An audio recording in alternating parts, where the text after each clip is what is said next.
You probably know as well as anybody how this fight might go on Saturday. Well, obviously, you know, Joe fighting both guys, we've studied both guys in detail. And, you know, let's talk a wee bit about Andy Ruiz. Inactivity has probably been his biggest problem.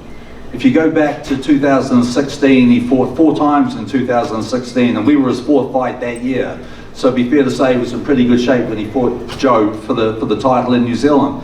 And Andy's a very, very fast starter. He started fast in the fight against Joe and won the first 3 rounds on all judges' cards. You know, the next year he sat the whole year out after making some money and fighting Joe. Then he changed promoters. He had 2 fights in 18, and then, as we all know, he fought Dimitrenko recently. And the fact that that fight was only 6 weeks ago, I believe, will help Andy. You know, he's had weight issues. The last fight with Dimitrenko, he was 262. This fight, I think today he'll come in the low 50s.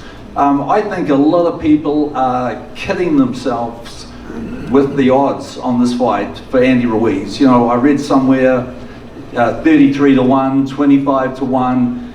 Andy Ruiz is a very, very good fighter, and he has to be in the top 10 or 12 heavyweights in the world at the moment, no doubt about it.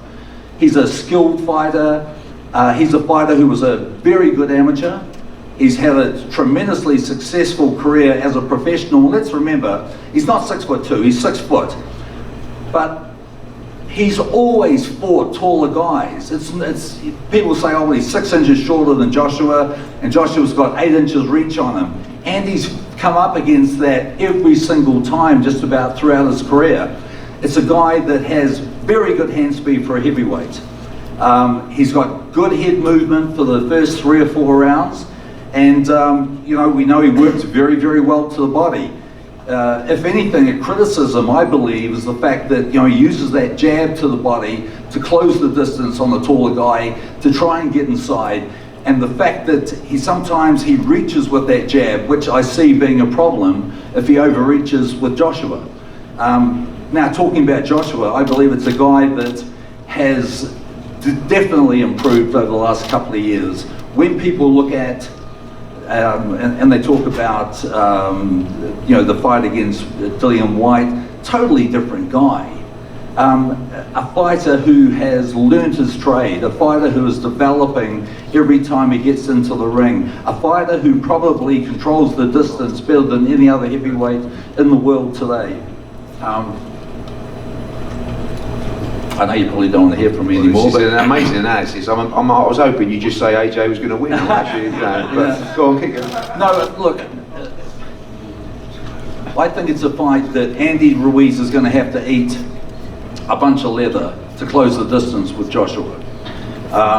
And I'm sure that Andy in his mind is prepared to eat leather. You know, he's done it before. We saw the fight, his most recent fight, Dimitrenko. Dimitrenko hit him with flush right hands. Now, if Joshua hits him with that same right hand, how many can he take? But you know, we know that he has heart.